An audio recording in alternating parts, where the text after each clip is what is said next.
O que a relação com seus filhos tem que ver com a sua religião? Eu sou Ezequiel Gomes, você está no canal Vem Senhor Jesus e hoje eu gostaria de conversar com vocês a respeito de um assunto que tem que ver com um vídeo que eu fiz alguns dias atrás no canal, falando assim sobre o quanto você se permite discordar dos seus pais e o quanto isso tem que ver com a sua religião e tal, etc.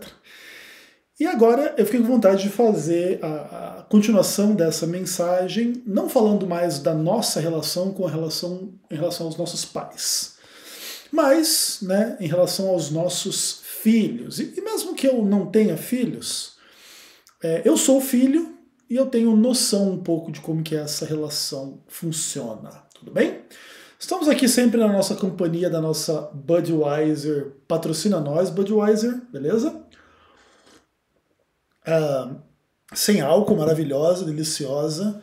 Inclusive, o cara que inventou a cerveja sem álcool, na minha opinião, ele merece um prêmio assim gigantesco, cara. Eu tinha um amigo quando eu era adolescente que ele dizia assim que eu me tornaria um alcoólatra. E ele falava assim que o motivo dele pensar dessa forma é que eu não bebia igual as demais pessoas. Tipo assim, pra festar, pra bagunçar, pra ficar muito doido, aquela coisa assim. Eu bebia porque eu gostava de beber. E ele tinha total razão, ainda que o vaticínio dele não se concretizou, né? Eu parei de beber já praticamente há 20 anos atrás, que eu não bebo álcool. Mas o cara que inventou a cerveja sem álcool, para mim ele merece um prêmio assim gigantesco, assim eu posso apreciar a bebida sem os efeitos colaterais, né? Enfim, inclusive eu aprendi a beber com meu pai, né? As primeiras experiências que eu tive com álcool foram dentro da minha casa, muito criança. Meu pai era daqueles que molhava a chupeta do neném na espuminha da cerveja, e eu confesso pra vocês assim que eu nem lembro as primeiras vezes que eu fiquei bêbado na minha vida. Diz a lenda lá em casa que quando eu tinha acho que uns 3 anos de idade, alguém me encontrou caído num canto e uma garrafa de vinho, que tinha um restinho de vinho jogado no canto assim, e a garrafa vazia pra um lado e eu pro outro. Com 3, 4 anos de idade, coisa do tipo assim. E eu me lembro, inclusive, de já poder beber cerveja com álcool mesmo nas festinhas da família a partir dos meus 6, 7 anos de idade. Podia tomar um terço de um copinho assim, já para ir se acostumando. E aí eu lembro que, inclusive, já quando tinha 10, 11 anos, já podia beber mais ou menos o tanto quanto eu quisesse e conseguisse. Essa foi o tipo da criação que eu tive, tá? Valeu, paizão, Deus abençoe, viu? Aliás, meu pai é uma figura interessante aí. Eu não falo com meu pai não fala comigo, mas eu também evito comentar muito assim, porque eu também não sei se ele vê os meus vídeos. E aí também eu tenho um pouco assim do sentimento de poupá-lo assim das minhas opiniões cruéis a respeito dele, de mim mesmo. Então assim, eu realmente não sei se meu pai vê ou não vê, mas eu evito um pouco o embate direto com ele por questões assim complexas e profundas da minha psique, né? Inclusive uma coisa interessante, assim, porque eu tenho um nome idêntico ao nome do meu pai, né? Eu sou o Ezequiel Júnior, vamos dizer assim. E existe uma ideia, assim, que o nosso nome é a coisa que a gente mais ama ouvir, né?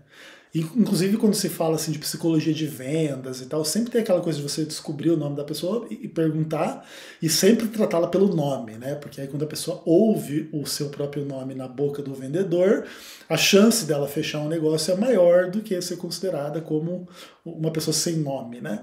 Porque as pessoas amam ouvir o seu próprio nome e tal, e etc. E eu tenho uma experiência que sempre que eu vou num lugar assim que eu conheço um outro Ezequiel, ou que eu vejo alguém, ô Ezequiel, chega aí, mas tipo assim, é o garçom, é uma outra pessoa assim, eu tenho um pouco de pena da pessoa. Pena é um sentimento que em geral eu não tenho pelos seres humanos. A não ser assim em casos muito extremos, assim, num sofrimento, muito sem sentido, muito cabuloso, assim. Mas quando eu conheço alguém que chama Ezequiel, eu tenho pena da pessoa. Em especial quando é criança. Tipo assim, sei lá, eu tô na praia, tem 2 crianças brincando, fala, Ezequiel, vem aqui, não sei o que, chamando a criança, né, que chama Ezequiel, eu falo assim, meu Deus. eu tenho um sentimento de pena, assim, terrível, assim, mas e não é nem uma coisa assim calculada, é uma coisa natural, assim, do meu sentimento em relação a tudo isso, né? Mas enfim, né? Seja como for, eu acho que eu introduzi esse vídeo de uma forma um pouco estranha. Inclusive deve demonstrar claramente que eu estou precisando visitar um psicólogo, uma psicóloga, mas estou sem dinheiro. Então vamos beber e conversar aqui, usar vocês de psicólogo. Faz muito bem aqui a gente gravar falando um monte de loucura para ninguém com a ilusão de que tem alguém ouvindo, né? Brincadeira, eu amo vocês, minha comunidade que me acompanha. Deus abençoe, viu? Beleza, mas vamos lá bater esse papo? Obviamente não tenho nenhuma pauta diante de mim, né? Senão também não faria essa introdução de 5 minutos falando essas bobagens. Também nem são tão bobagens assim, mas que são coisas muito particulares. Mas assim, eu acho que eu realmente estou precisando desabafar dentro desse ponto de vista psicológico a respeito de algumas coisas. E eu tenho, sei lá, refletido bastante na minha vida a respeito de algumas coisas. Inclusive eu estou desenvolvendo um trabalho para crianças. E aí acho que isso me relembrou algumas questões e me fez pensar um pouco sobre isso. E diante do fato de que eu falei um pouco com vocês ontem sobre a relação com nossos pais, é legal a gente falar um pouco da relação com os filhos, tudo bem? Há muitos anos eu desenvolvi uma percepção de que a nossa relação com os nossos filhos ela ilustra mais os problemas humanos do que a nossa relação com os nossos pais. Na psicologia, inclusive eu não quero dar spoiler para quem está precisando de apoio psicológico, mas em geral, se você vai procurar ajuda psicológica, mais cedo ou mais tarde você vai ser conduzido a refletir a respeito da relação entre você e os seus pais, tudo bem? Porque, em grande medida, pessoas que têm dificuldades psicológicas, elas têm algum tipo de trauma, marca, coisas ruins na relação com seus pais, e precisa mexer um pouquinho nisso, precisa perdoar, precisa entender, precisa elucidar um pouco essas questões, para você poder se entender, se aceitar, se perdoar e perdoar também os pais e etc e tal, para ter uma certa saúde mental, assim, isso é uma coisa bastante importante. Então, a nossa relação com os nossos pais, ela é fundamental para a nossa saúde mental. E o que também não é uma coisa simples, né? Não quer dizer assim que se você teve boa relação com seus pais, você é bom da cabeça. Se você teve uma relação ruim com seus pais, você é ruim da cabeça. Não é tão simples assim. Às vezes existem pessoas que tiveram bons pais e viram psicopata, gente louca, cabulosa, assim. E existem pessoas que tiveram pais super ruins e problemáticos e que são mais ou menos bons da cabeça, né? Ninguém é muito 100% da cabeça em função das próprias consequências da queda, do pecado, do fato de que a gente vive um processo de envelhecimento e morte, que implica em doença e tudo mais. Então, todos nós temos as nossas dificuldades, os nossos limites, nossos traumas, nossos problemas e tudo mais. Mas, em geral, quem sente um pouco mais o peso das questões psicológicas vai ser chamado a pensar nas questões dos seus pais, tudo bem? E o que acontece? Por causa disso, existe uma certa ideia de que a maior parte dos nossos problemas tem que ver com essa origem aí dos pais, né? Os traumas, a criação, como que é, como que não é, tudo que aconteceu, não aconteceu, tudo que a gente presenciou, como que foi a educação, como que foi o desenvolvimento, como que foram introduzidas as questões que conduzem aí à sexualidade, ao dinheiro, a comer, beber, drogas, e um monte de questões assim sobre o seu papel no mundo, na família, depois na sociedade, no mundo do trabalho. Tudo isso em grande medida é formatado na nossa experiência com os pais, desde que os nossos pais não tenham morrido na nossa infância. E aí, caso isso tenha acontecido, a gente precisa ter alguns substitutos para o pai e para a mãe, figura masculina, figura feminina, inclusive onde existe muito desequilíbrio nessas questões. E existem problemas, né, de várias ordens e tudo mais. Só que eu não discordo que a nossa relação com os nossos pais, ela contextualiza um monte dos nossos problemas como seres humanos. Mas eu tenho a impressão, e eu penso isso há muitos anos, de que a relação das pessoas com os seus filhos é tão reveladora dos problemas humanos, ou até mais do que a relação com os pais. Porque o que acontece? Existem coisas que a gente só vai entender na vida quando a gente é pai ou mãe, no caso aí das mulheres, né?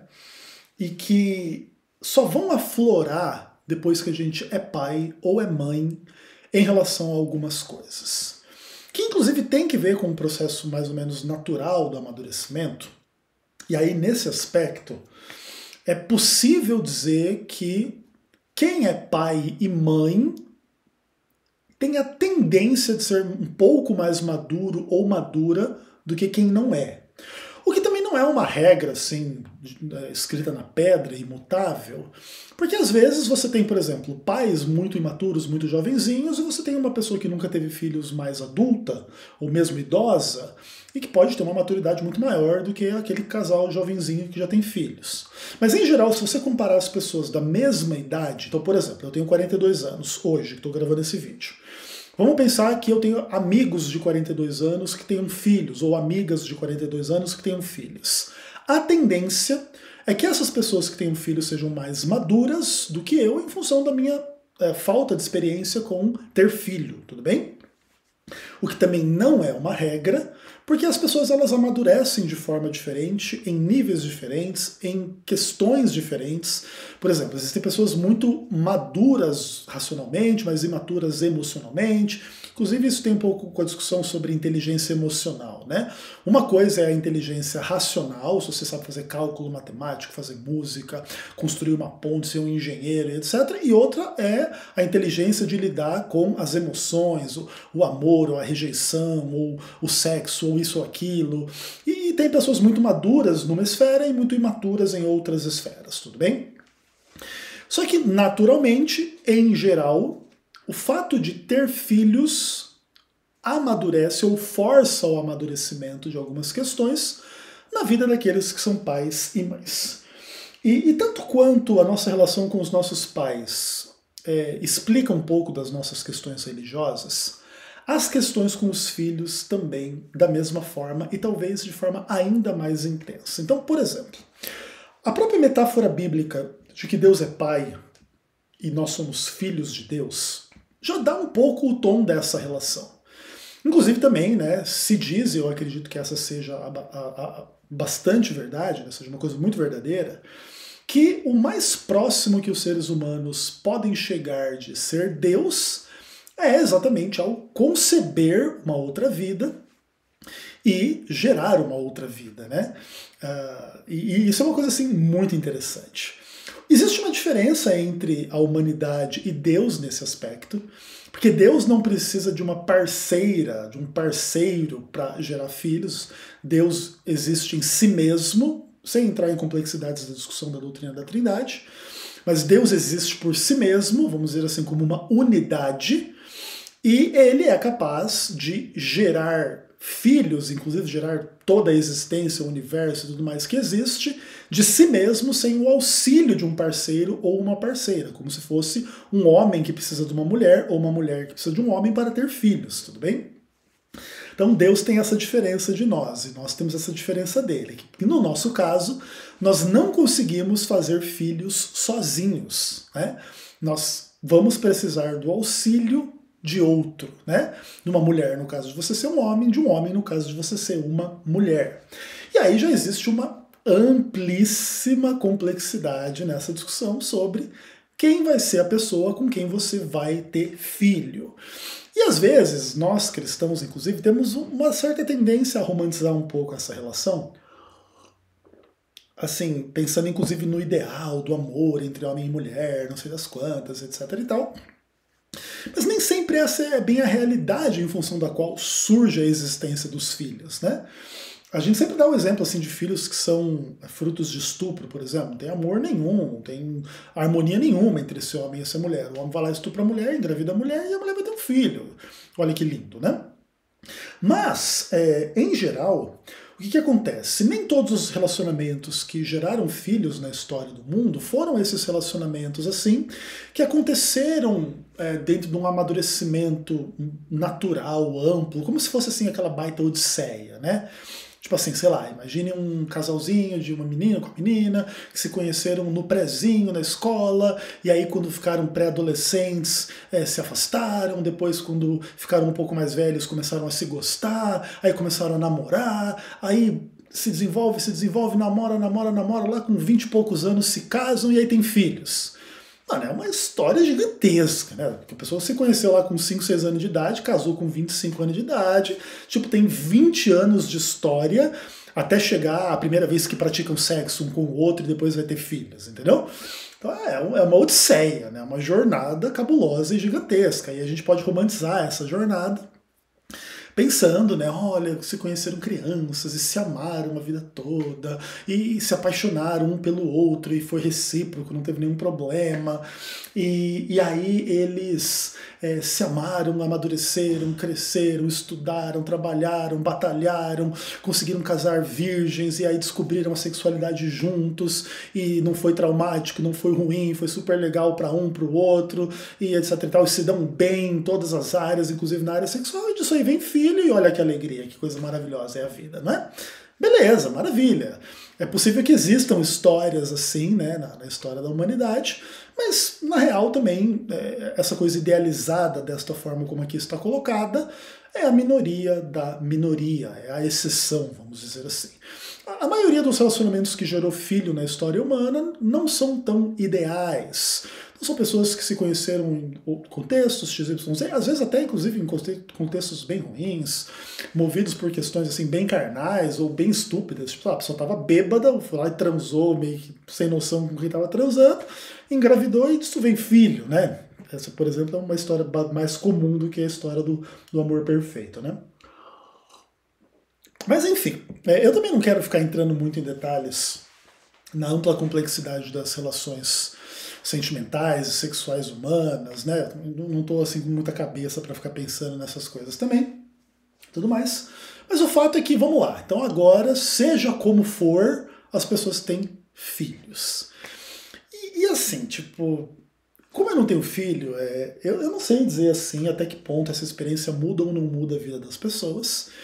E mesmo que eu tenha 1 milhão de relatos de pessoas dizendo que a vida delas mudou ou não mudou, em que grau mudou, em que grau não mudou, depois que elas tiveram o primeiro filho em especial, que acho que é o mais impactante, mas também os demais filhos, o fato é que presume-se que há uma diferença de uma pessoa antes dela ter filho e depois dela ter filho, né? Inclusive você que tem redes sociais aí deve ter vários amigos que mais cedo ou mais tarde estamos grávidos, e coloca lá o teste, aí depois vai lá e acompanha toda a gravidez, depois lá no dia do nascimento tá lá um pacotinho feinho pra caramba, todo mundo acha feio, menos o pai e a mãe que acham a coisa mais linda. E tal, e legal, e que sensação maravilhosa, que coisa legal. E claro, também tem um pouco de umas complexidades, especialmente para a mulher, se for uma coisa muito dolorosa, muito ruim, às vezes isso pode contrabalancear um pouco a experiência positiva, mas em geral, mesmo no final de toda a treta, de todo o problema, de toda a gravidez, que não é uma coisa assim das mais prazerosas da face da Terra, nasce o neném, a menina, o menino, e no final das contas, aparentemente eu acho que vale a pena, né, passar por todo esse perrengue e ter um filho e ter uma filha e tal. E aí, cara, tipo, como que isso molda a vida humana? Como que isso molda a nossa relação com Deus e com a religião? Como que é isso? E em função, assim, das pessoas serem pais e mães, estão construídas, assim, os fundamentos da sociedade humana, da civilização, e de noções amplas, assim, que tem que ver com direito, tem que ver com comércio, tem que ver com milhões de relações sociais, de poder e de um monte de questões. Porque, por exemplo, para a gente ilustrar isso, é importante a gente talvez até ver assim como que as pessoas mudam quando se faz uma coisa ruim para elas diretamente e quando se faz algo ruim para os seus filhos. E aí você percebe assim que os filhos, apesar deles serem uma parte que deve ser boa da experiência das pessoas, elas também fazem surgir um pouco um lado um pouco negativo, né? Então, por exemplo, sei lá, alguém vai lá e dá um tapa na sua cara. Pode ser que você, como um cristão, respire fundo e lembre dos ensinamentos de Jesus, que se alguém der um tapa na sua face, você oferece a outra, e consiga lidar com essa situação de boa. Aí se você vê uma pessoa metendo um tapa na cara do seu filho, talvez você perde as estribeiras e vá lá tentar matar a pessoa, bater na pessoa, fazer algum mal para a pessoa, ficar com ódio da pessoa e etc. Porque aquilo que se faz para um filho é uma coisa mais pesada em alguns contextos do que aquilo que se faz para si mesmo. Que inclusive tem um pouco a ver com aquela coisa de que quando as pessoas têm filho, entre aspas, elas quebram a centralidade da vida delas nelas mesmas para ter um pouco da experiência com o filho, né, com a filha e etc. Então isso, em tese, tira o ser humano do seu centro em si e coloca assim na responsabilidade de cuidar de um outro ser que é super frágil, que vai se desenvolver, que tem todo um amor, que tem que ver também com o amor com o parceiro, com a parceira sexual e tudo mais. Então é uma coisa super complexa, assim, super interessante, entendeu? É uma experiência bem interessante, bem legal.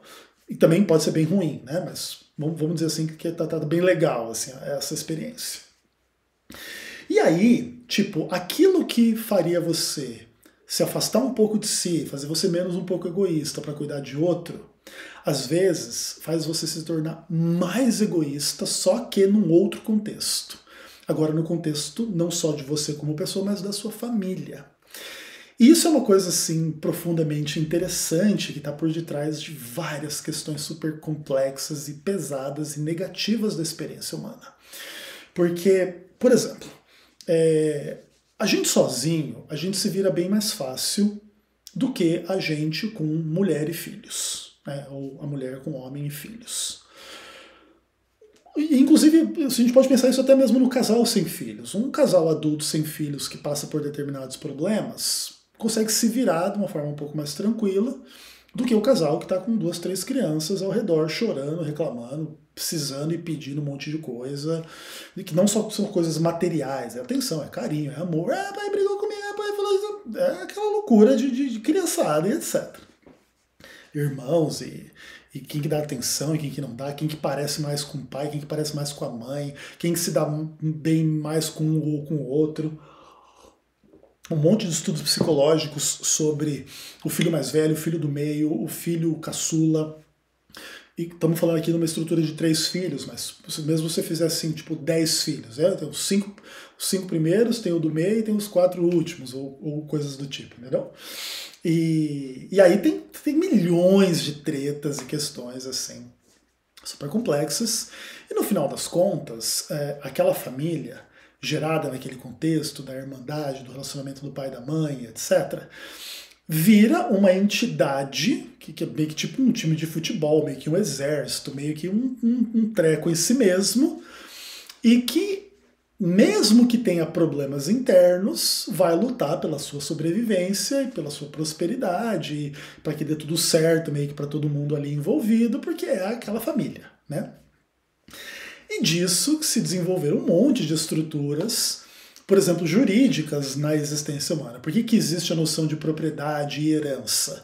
Exatamente porque mais cedo ou mais tarde os seres humanos mais adultos começaram a ter consciência de que iriam morrer e tinham que deixar alguma coisa para os seus filhos para tentar garantir que os seus filhos não tivessem existências tão ruins quanto eles tiveram no passado e já começassem de um ponto de partida mais bem estruturado do que eles mesmos começaram. Então, sei lá, você nasceu na roça com seus pais muito pobres, aí vocês constroem uma casinha, aí você deixa a casinha na cidade que foi construída para o seu filho já não nasce na roça, ele já nasce na casinha na cidade. E aí ele já parte daquele ponto avançado, ele não parte igual você da pobreza da roça, ele já tem uma casinha na cidade, entendeu? E aí, para isso, você tem que desenvolver as estruturas jurídicas de que se quando você morrer, a sua casa não vai ser tomada de você, dada para o outro, e vai ser dada para o seu filho. E aí, mais cedo ou mais tarde, o mundo passa a ter dono. E aí, se os seus antepassados eram muito violentos a ponto de ser muito poderosos numa região e comandar aquela região, você vai herdar uma fazenda gigantesca. Se os seus pais eram escravos, não sei das quantas, ou muito pobres, e não sei o que não tinham uma grande herança, você vai nascer numa favela, você vai nascer num lugar pior ou ruim, você não vai ter casa nenhuma, você tem que pagar aluguel. Aí gera 1 milhão de outras questões na vida, dependendo da estrutura que foi criada pelos seus pais, sim ou não, antes de você vir ao mundo. Né? Então é umas questões muito interessantes, muito loucas. E que mais cedo ou mais tarde vão desembocar não só nessas questões que tem que ver com sociedade, herança, trabalho, direito, grana e tudo mais, e que vai desembocar tudo na religião também, mais cedo ou mais tarde. Né? Porque uma tendência que existe é que os pais eles vão perceber que eles não conseguem dar conta de realmente cuidar dos seus filhos a vida toda, até porque os pais também vão morrer, e a tendência natural é que morram antes do que os seus filhos, e os seus filhos vão ser largados no mundo. E aí a fé em Deus, ela se torna também uma coisa bem interessante, bem importante nesse contexto, porque aí é aquela coisa do tipo assim, Deus, cuida do meu filho, cuida da minha filha, cuida dos meus filhos, das minhas filhas. E sem essa confiança em Deus, as pessoas ficam doidas, né, cara? Imagina você ter uma perspectiva do seguinte, que Deus não existe, o mundo é cruel, tudo caminha para a morte, para o caos e para a destruição, inclusive os seus filhos. Cara, é um caos, entendeu? Uma desgraça. E inclusive, nesse paradigma, né, de uma percepção assim bem pessimista, bem negativa da existência, você começa também a projetar umas maldades que você gostaria de fazer nos seus filhos, para que eles fizessem, o que é uma coisa que nem todo mundo para pensar, mas é um erro a gente pensar que as pessoas, elas querem, tipo assim, só tudo de bom para os filhos dela. Claro, no final das contas vai querer dizer tudo de bom, mas como os seres humanos são seres humanos pecadores, são seres caídos, aquilo que o ser caído considera bom, em geral, também envolve o pecado. Então você quer pecar e você quer que o seu filho peque. Essa que é a verdade. Então, por exemplo, sei lá, a gente sempre dá exemplos assim com sexo, né? Vamos dar exemplos diferentes. Sei lá, você é uma pessoa mundana que pensa muito em dinheiro. Sei lá, ganhar dinheiro é importante para você ter poder, status, o máximo de segurança mundana possível, propriedades, acesso a planos de saúde, festas e honra e glória no mundo. Quem tem mais dinheiro tem mais tudo isso do que quem não tem. Beleza. Aí você quer passar por cima de tudo e todos para conseguir o máximo daquilo, e você quer dar o máximo daquilo para o seu filho, para que ele desfrute o máximo daquilo possível. Você não quer que o seu filho assim, tipo, faça uma grande jornada da pobreza à fortuna. Você quer que ele já nasça com a fortuna e talvez multiplique a fortuna, não perca, mas tipo, você não quer nunca que o seu filho fique numa situação ruim. Mas às vezes a situação boa que você quer para o seu filho envolve um monte de carnalidade, um monte de maldade, um monte de malícia, um monte de vaidade, um monte de besteira que tem que ver com o pecado humano. Se você gosta de pecar, você quer que seu filho peque. Inclusive, existem muitos pais assim que têm orgulho dos pecados dos filhos. Não sei se vocês já conheceram pessoas assim. Tipo, sei lá, o pai machão lá e tal, e tem um filho que começa a transar com todas as meninas. A gente não consegue fugir do exemplo sexual, tá?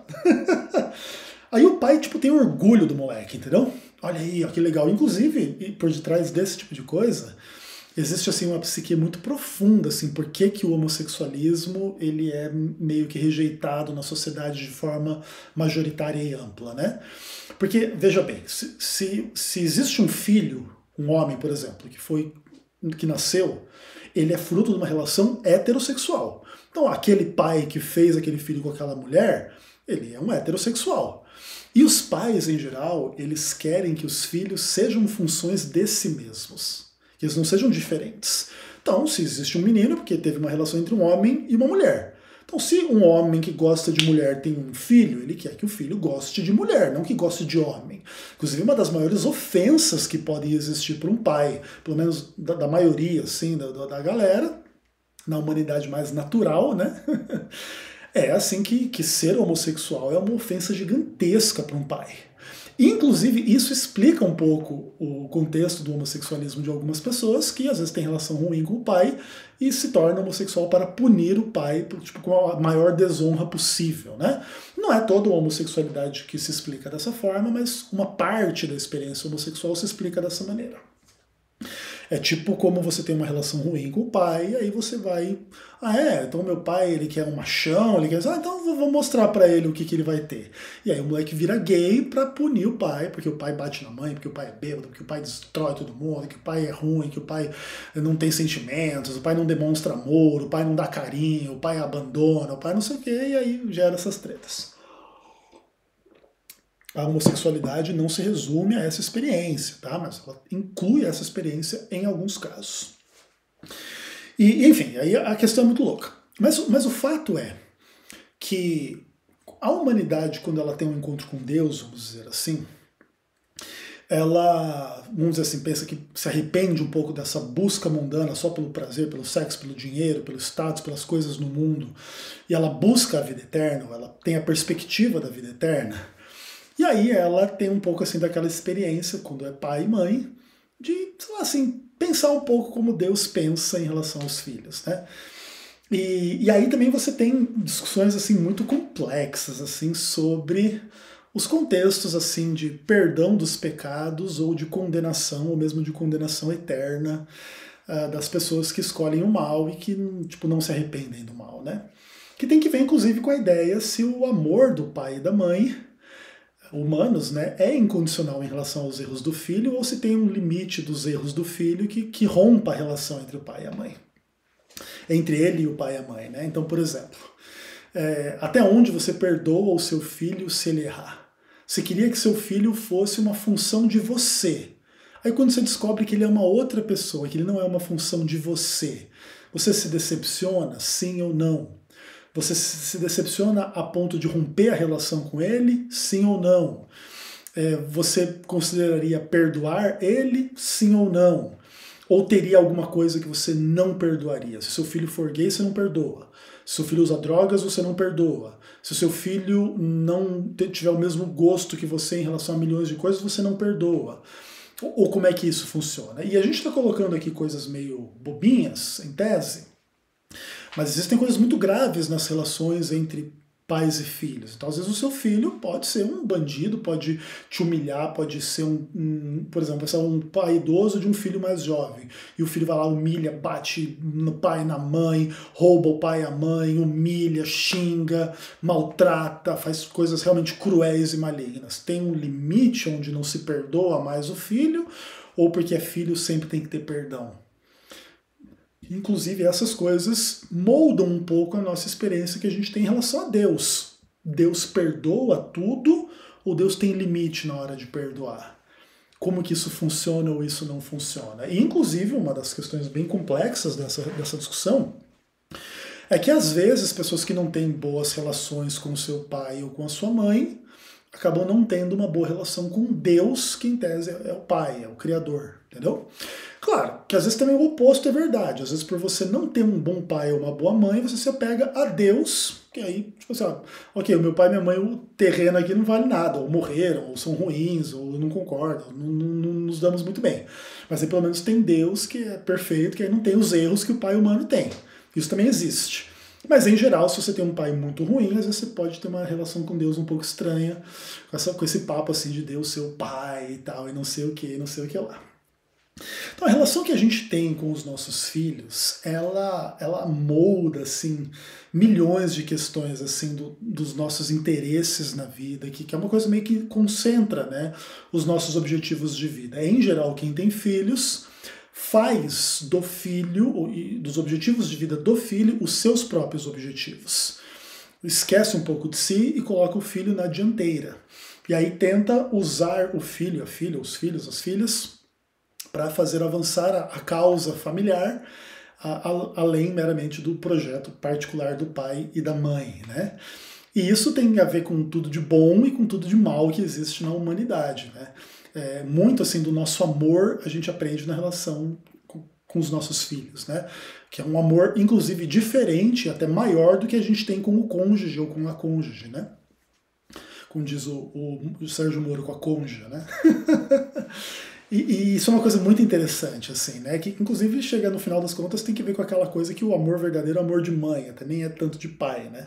Que a mãe que carrega a gente, etc. E tal, que desde que ela não seja uma mãe desnaturada, é o amor mais puro, mais verdadeiro que a gente tem na vida, assim, em contraposição com qualquer outro, né?